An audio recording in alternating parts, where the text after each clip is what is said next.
नमस्कार।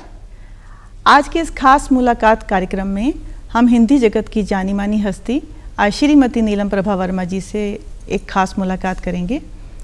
ये हमारे लिए बड़े सौभाग्य की बात है कि आज हमें ये अवसर प्राप्त हुआ है कि हम उनके बारे में अच्छे से जानकारी ले सकते हैं। आज वो हमारे समक्ष उपस्थित हैं। नीलम जी नमस्कार। नमस्कार सभी को जी। तो आज हमें ये मौका मिला है और हम ये चाहते हैं आप अपने बारे में हमें काफ़ी विस्तार से जानकारियाँ दीजिए ताकि दर्शकों को भी पता चल पाए कि आपका बचपन कैसा बीता, आपका जन्म कहाँ पे हुआ और आपकी शिक्षा दीक्षा कहाँ पे हुई। तो थोड़ा सा आप इसके बारे में प्रकाश डालिए। जी शिवानी जी धन्यवाद। मेरा जन्म पेशावर का है, जहाँ से बहुत कठिन परिस्थितियों में 9 दिन की मैं अपनी मदर की गोद में पानी की जहाज़ से बॉम्बे तक आए थे हम लोग, और वहाँ से फिर ट्रेन से यहाँ जौनसार साहिया में मेरे फादर के कोई मित्र थे, उनके यहाँ हमारा रुकना हुआ था। तो बचपन की शुरुआत तो 5-6 साल तक रहे हम लोग वहाँ पे। लेकिन हमारे ताऊ जी मध्य प्रदेश जबलपुर में थे। अच्छा। तो वो क्योंकि 2 ही भाई थे, इनके पेरेंट्स नहीं थे मेरे फादर के, तो दोनों भाई इकट्ठा रहना चाहते थे जी। तो मेरे पिताजी फिर जबलपुर चले गए। अच्छा। जबलपुर चले गए क्या, एक प्रकार से स्थापित हो गए हम वहाँ पे। ठीक है। और वहाँ से फिर मेरी शिक्षा आरंभ हुई। तो मैं 5वीं तक जबलपुर मध्य प्रदेश से शिक्षा प्राप्त की मैंने, और उसके बाद मैं ननिहाल चली गई, कानपुर। मेरा ननिहाल कानपुर में है। तो वहाँ पे मेरी जो मासी थी वो टीचर थी स्कूल में। तो उनके ही स्कूल में, क्योंकि वो अकेली थी, तो उनके साथ मेरा रहना आना जाना सब रहा। उनसे ही मैंने बहुत कुछ सीखा। तो वहाँ पे 8वीं तक मैंने शिक्षा ग्रहण की कानपुर में। उसके बाद मासी थोड़ा अस्वस्थ रहने लगी, तो फिर मैं जबलपुर आ गई अपनी मदर के भाई बहनों के साथ। 2 भाई थे मेरे।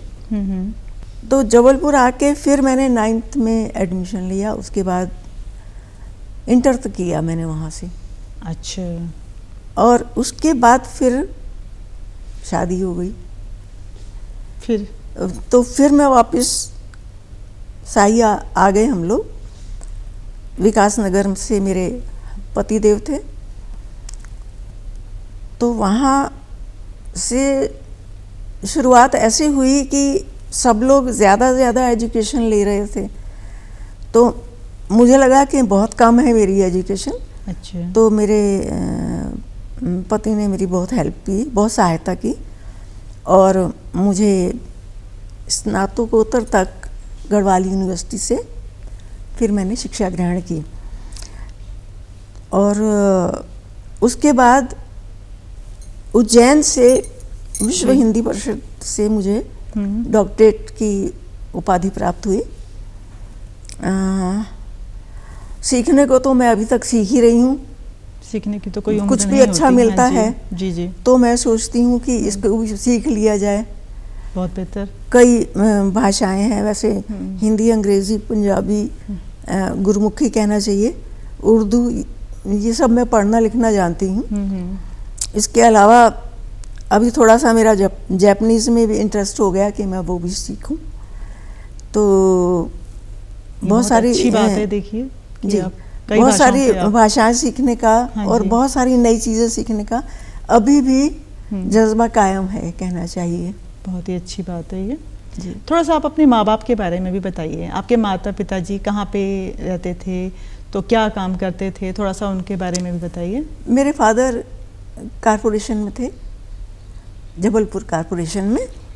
और अच्छा। वो जी जैसे ये चालान वगैरह होते हैं तो उनके पास सारा आता था वो। अच्छा तो वही करते थे। और मदर हमारी मेडिकल लाइन से थी जी। एक पहले छोटे छोटे सेंटर होते थे, अब भी हैं, लेकिन उस तरह के नहीं हैं। तो वो उसमें एक हेल्थ विजिटर थी जो आसपास के लोगों की स्वास्थ्य की जानकारी, बच्चे किस तरह से बड़े हो रहे हैं, उनको क्या चाहिए, उनकी क्या ज़रूरतें हैं, इस तरह का काम करती थी वो। आपकी 4 पुस्तकें प्रकाशित हो चुकी हैं, काफ़ी, मैंने भी उनमें काफ़ी पढ़ा है। उनमें से किसी एक अच्छी जो आपको सबसे पसंद हो, वो एक कविता मैं चाहूँगी आप उसका पाठन कीजिए यहाँ पे। जी ज़रूर। एक दीन ईमान भी मैंने आपकी सुनी है कविता, काफ़ी अच्छी है वो, मुझे तो बहुत पसंद है। बाकी आप अपनी पसंद से सुनाइए कोई जो आपको सबसे अच्छी लगती हो। दीन ईमान की तो मैं 3-4 लाइनें आपको सुना देती हूँ, पूरी उससे मुझे याद नहीं है। जी जी अवश्य। हसरतों का उम्र से क्या वास्ता, हसरतों का उम्र से क्या वास्ता, हसरतें अपनी जगह, उम्र अपनी जगह। चांद सूरज बदलते हैं अपना निजाम, जिंदा जिस्म सब तूफान होते हैं।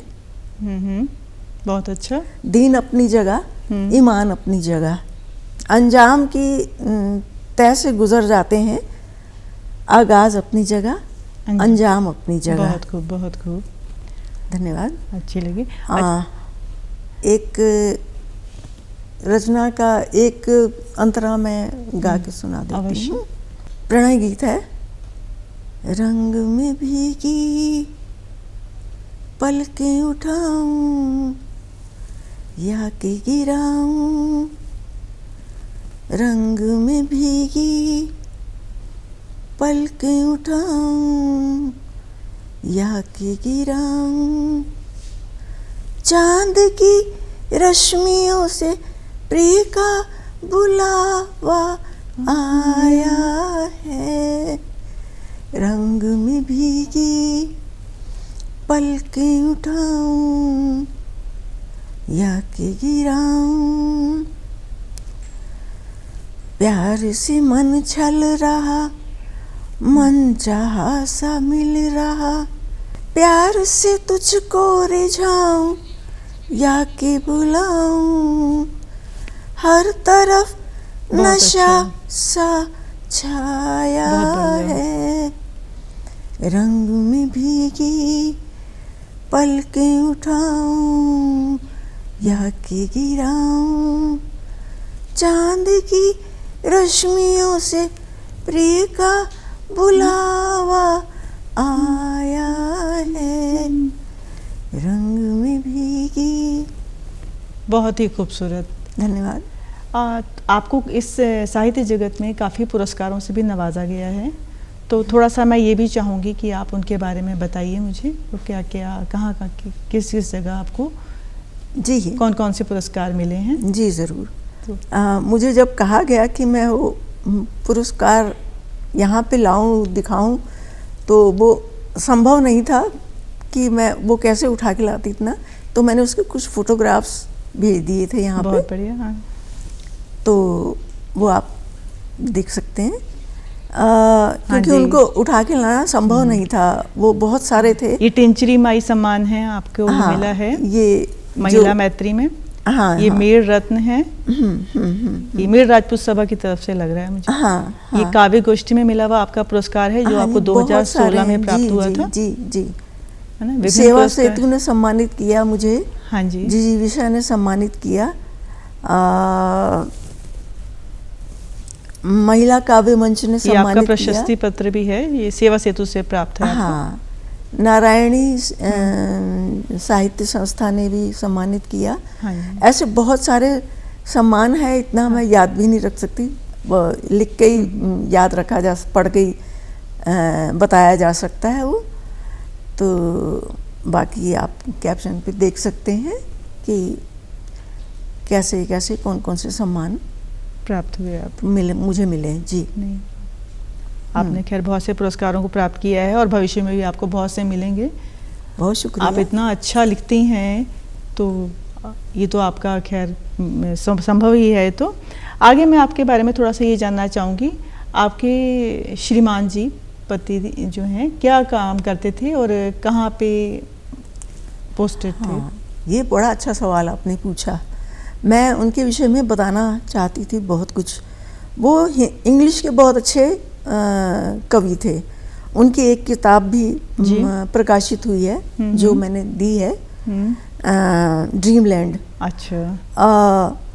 और वो आर्मी से रिटायर हुए जालंधर कैंट में। अच्छा। उस समय कारगिल, मैं कहना चाहूँगी वो कारगिल हीरो थे। उसमें कारगिल हाँ बहुत चर्चा में था और बहुत सारे वहाँ ज़रूरतें थी जो सब इनके द्वारा फुलफिल संपूर्ण होती थी, कहना चाहिए। जुराब से लेकर खाने से लेकर दवाइयों सारी जिम्मेदारियां थी इनकी। हाँ, और वहाँ ठंड इतनी थी कि इनको आने जाने में कभी चेक के लिए भी जाना पड़ता था वहाँ पे। आर्मी के तो आप रूल्स जानते ही हैं सब लोग। हाँ जी। तो वहाँ पे इन्हें कहना चाहिए कि ठंड बैठ गई या जो कुछ भी कहना चाहिए, इन्हें अस्थमा हो गया मेरे पतिदेव को। अच्छा। तो उसी बीमारी ने कहना चाहिए उनकी जान ले ली क्या उस समय की। तो मैं उन्हें कारगिल हीरो मानती हूँ। बहुत प्रयत्न किए उन्होंने, सबकी बहुत जा के हॉस्पिटल में भी देखते रहे कि कौन जवान कितना उसको कितना कुछ चाहिए। खुद जा के हर बेड पे पता करते थे और सबको ऐसे निर्देश देते थे जिससे किसी को कोई दिक्कत ना हो। सबको जो जिसकी ज़रूरत है, मतलब मास्क से लेकर दवाइयों से लेकर उनके खाने पीने का सब इंतज़ाम देखते थे। तो मैं उन्हें कारगिल हीरो मानती हूँ।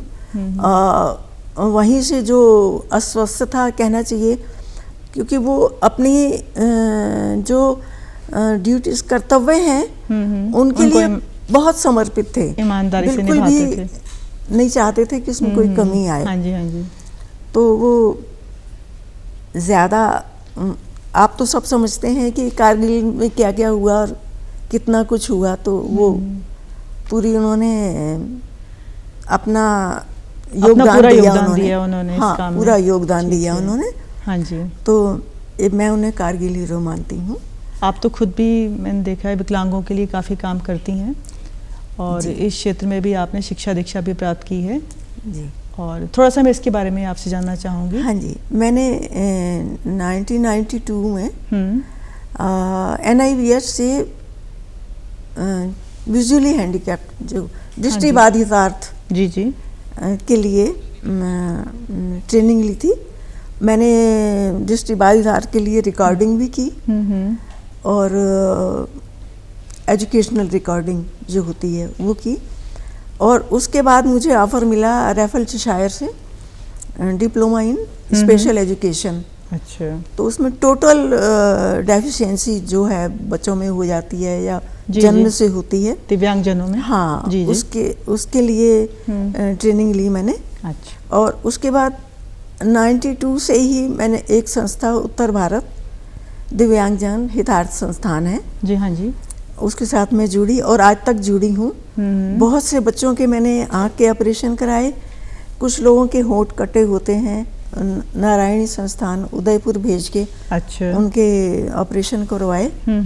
और अभी तक भी मैं सर्टिफिकेट्स जो मुझसे इस उम्र में संभव है वो आप करती हैं? वो मैं करती हूँ। अभी भी कुछ लोग आते हैं अपनी ज़रूरतें लेके, तो मैं बड़े हर्ष से उन्हें, या तो मैं उन्हें निर्देशित कर देती हूँ या जो मुझसे हो सकता है। चिकित्सा के क्षेत्र में भी आपका काफ़ी योगदान है, देखा जाए बच्चों को जी, जहाँ जहाँ ज़रूरत थी आपने उनकी ज़रूरतों का पूरा ध्यान रखा और जितना सहयोग आप कर पाते या संभव था आपने करने का पूरा प्रयास किया। जी जी जी। वो बच्चे आज भी आपको कितना याद करते हैं? जी जी जी। मेरी बेटी, क्योंकि ये चीज़ें तो ऐसी हैं कि बहुत ज़िंदगी के लिए आवश्यक है। दृष्टि से कीमती तो कुछ है भी नहीं वैसे। बिल्कुल।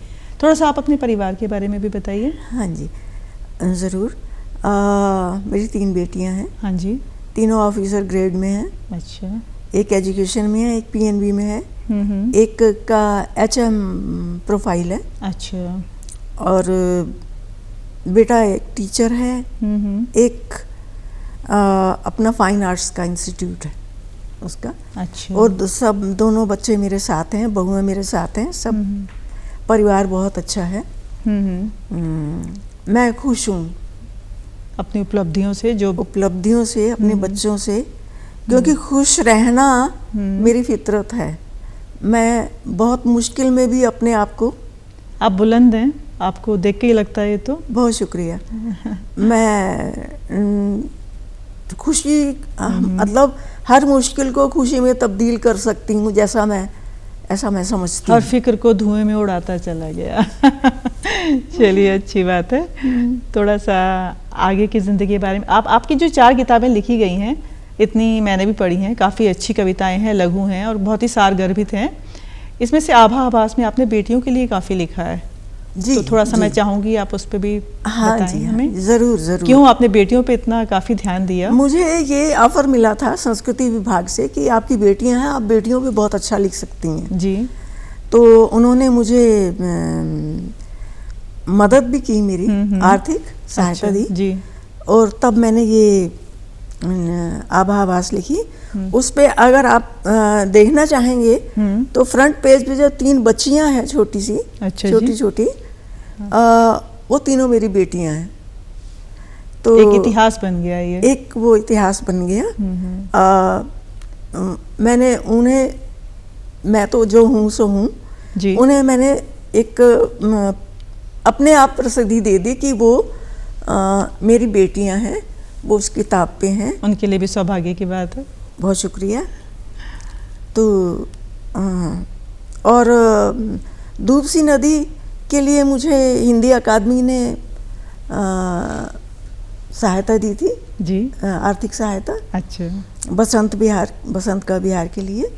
और मन मंजूषा के लिए मुझे एक भट्ट फाउंडेशन है, उन्होंने आर्थिक सहायता दी, क्योंकि मैं नहीं समझती कि एक किस पुस्तक प्रकाशित करना एक लेखक के लिए बड़ी आसान बात नहीं है, क्योंकि राइटर हमेशा ही गरीब होता है, उसे तो आर्थिक सहायता चाहिए। ये ईश्वर की इच्छा थी।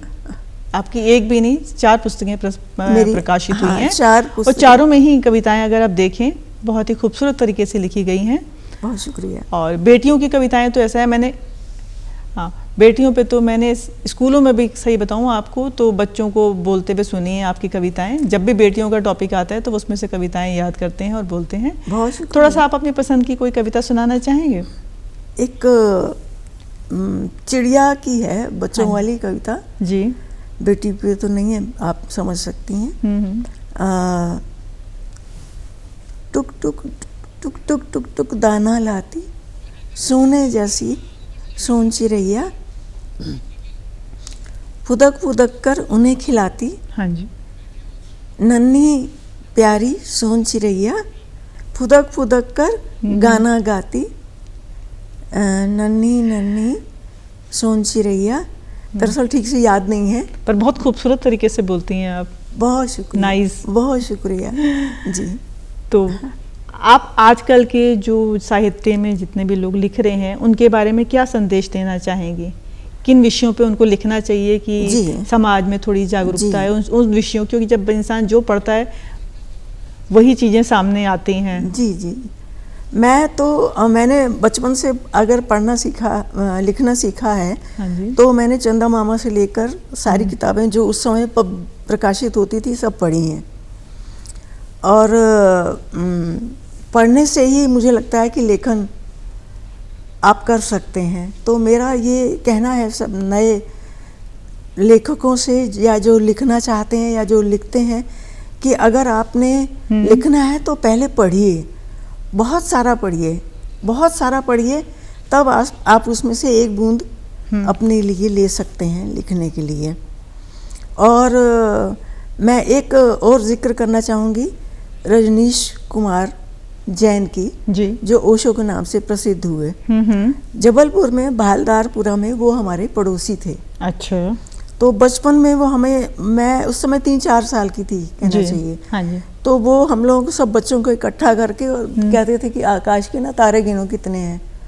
तो और अच्छी अच्छी छोटी छोटी कविताएं और छोटी छोटी बच्चों से बातें पूछते थे। हर चीज़ का जीवन में प्रभाव तो पड़ता है। अब बहुत समय बाद जब मैंने उनका लिटरेचर पढ़ा तो वो उस समय मैं बहुत प्रभावित हूँ। और वैसे कबीर, रहीम, घनानंद मैंने बहुत पढ़ा है। अच्छा। कहना चाहिए कि मैं उनसे भी प्रभावित हूँ। जो मैं प्रणय गीत लिखती हूँ शायद उनकी कविताओं का असर है। और बहुत सारे अभी भी मैं पढ़ना पसंद करती हूँ, जबकि इस उम्र में मुझसे इतना ज़्यादा पढ़ा नहीं जाता। फिर भी अगर कोई बांधने वाली चीज़ है तो मैं आजकल के लेखकों से यही कहना चाहूँगी कि आप ऐसा लिखिए कि वो पाठक को बांध ले। बिल्कुल, ताकि मेरे जैसा पाठक भी उसको पढ़ते अगर 4 शब्द भी 4 लाइनें में पढ़ ली हैं तो अगर वो बांधने वाला है तो आप उसको पूरा पढ़ेंगे ही। ऐसा मेरा मानना है। ये तो बात बिल्कुल सही है। जिसमें आपको रुचि है या जिनका विषय आपको भा जाता है उसको आप पूरा ही पढ़ना चाहेंगे। जी जी, है ना। तो किन रचनाकारों को आपने बहुत अच्छे से और अधिक पढ़ा है, क्योंकि वही कहीं ना कहीं दृष्टिगोचर होते हैं आगे आपकी कविताओं में भी।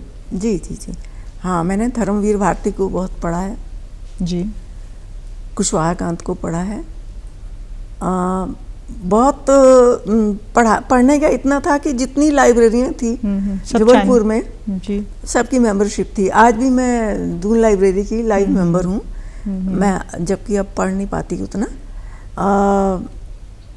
निर्मल वर्मा का तोड़ दो कारा बहुत अच्छा उपन्यास है, वो मैंने अभी इस उम्र में पढ़ा है। अच्छा लिखते हैं और आज भी अच्छा लिख रहे हैं सब। गज़ल में कहना चाहिए कि नए हस्ताक्षर हैं उनमें डिम्पल सानन बहुत अच्छा लिखती हैं। मैं उनसे पूछती हूँ कि आपने इतनी अच्छी उर्दू कहाँ से सीखी। बहुत उम्र नहीं है उनकी और बहुत अच्छा लिखती हैं। और भी बहुत से अच्छे लिखने वाले हैं। हिंदी साहित्य समिति की मैं लाइव मेंबर हूँ। जब इसकी शुरुआत हुई थी जी, ब्रह्मदत्त जी ने इसके सूत्रधार थे, तब से मैं हिंदी साहित्य समिति में हूँ। और मेरे ये चारों किताबें जो हैं धात संस्थान प्रकाशन से प्रकाशित हुई हैं। और धात प्रकाशन की भी धात संस्था की भी मैं मेरे ख्याल में 35 काफ़ी लंबा समय हो गया आपको, 33-34 साल हो गए। हाँ, मैं उसकी सदस्य हूँ, आज तक हूँ। बहुत अच्छा काम कर रही है वो संस्था भी, धात संस्था भी। और मेरी चारों किताबें धात प्रकाशन से प्रकाशित हैं। जी। आप ओशो के बारे में बता रहे थे, ये कहाँ जबलपुर में आप बता रहे थे ना, रजनीश के बारे में, रजनीश ओशो। हाँ, आपके आसपास थे कहीं? ये जहाँ हम लोग रहते थे भालदारपुरा, उनकी किताबों में जिक्र भी आएगा भालदारपुरा का। अच्छा। वो हमारे पड़ोसी ही थे लगभग कहना चाहिए।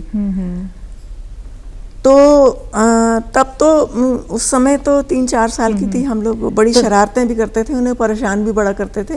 तब वो बोधी भी नहीं हुए थे। जी जी। ये जबलपुर के भंवरताल में उन्हें कहना चाहिए कि बौद्धित्व प्राप्त हुआ जी।